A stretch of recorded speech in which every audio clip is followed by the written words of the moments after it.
Hi squirrels, I've got another lovely story for you today. This one's called Something Different and it's by Jill Lewis and Ali Pye.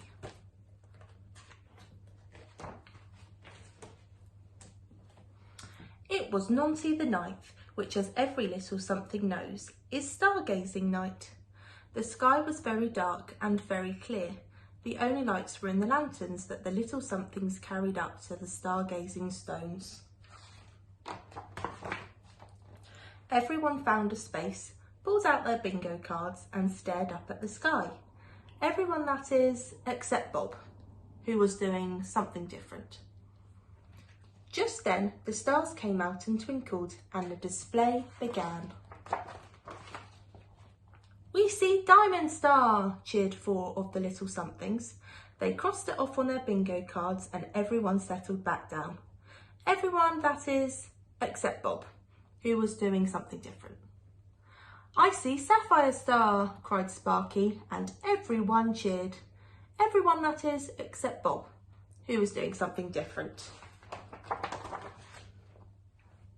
Bob had just crossed off Sapphire Star when he looked up. His black ears twitched excitedly. "Has anyone got Extremely Bright and Moving Star?" he asked. No one had. "In fact, has anyone got Extremely Bright, Moving and Getting Close Very Quickly Star?" squeaked Bob. It certainly was bright and it was moving very fast, but it wasn't a star. The thing came nearer and nearer. It got bigger and bigger. The little somethings huddled closer and closer.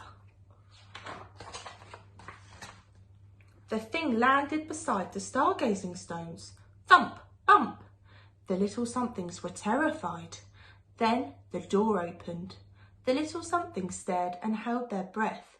When the smoke cleared, there stood Something Different. Something Different had black ears, curly antennae and lots of legs. "It's got black ears," whispered Minnie Wiggler. "That's odd." Bob said nothing, but wiggled his black ears. He didn't think they were odd. Something Different stared at them and its curly feelers wobbled.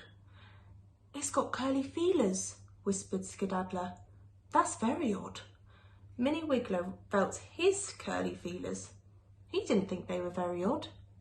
"It's got so many legs," said Bunnykins. "That's seriously odd." Skedaddler looked down at his little legs.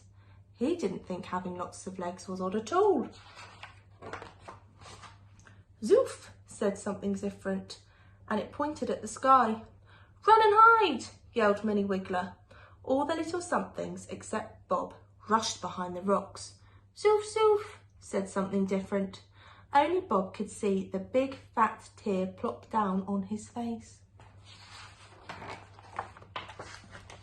Suddenly feeling sorry for it, Bob marched straight over and shook hands. All the little somethings gasped. "It's nothing like us," cried the other little somethings. "Oh, but it is," said Bob. "It's got curly feelers, but so has Minnie Wiggler. It's got lots of legs, but so has Skedaddler. And it's got black ears, just like me." Something Different's feelers crackled and it looked up at the sky again. "It doesn't want to be here," said Bob. "I think it's lost." "Zoof, zoof," Something Different said, pointing up. "You see," said Bob, "it's trying to show us where its home is." "We need my star map," said Bob, spreading it out over the stones. "Zoof, zoof," Something Different said, pointing to somewhere else.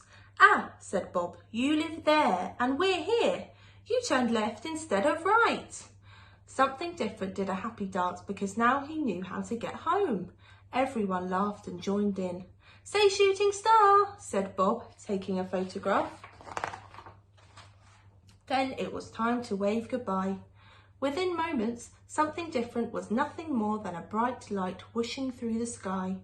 Bob looked down at his bingo card. "Oh ho," he chuckled, noticing the last star. He crossed it off. "Bingo," he shouted. So on the back, or on the last page of this story, we've got a guide to all of the little somethings. So there are lots of them.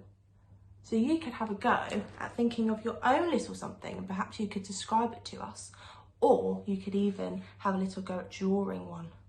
So take care, and we'll see you soon.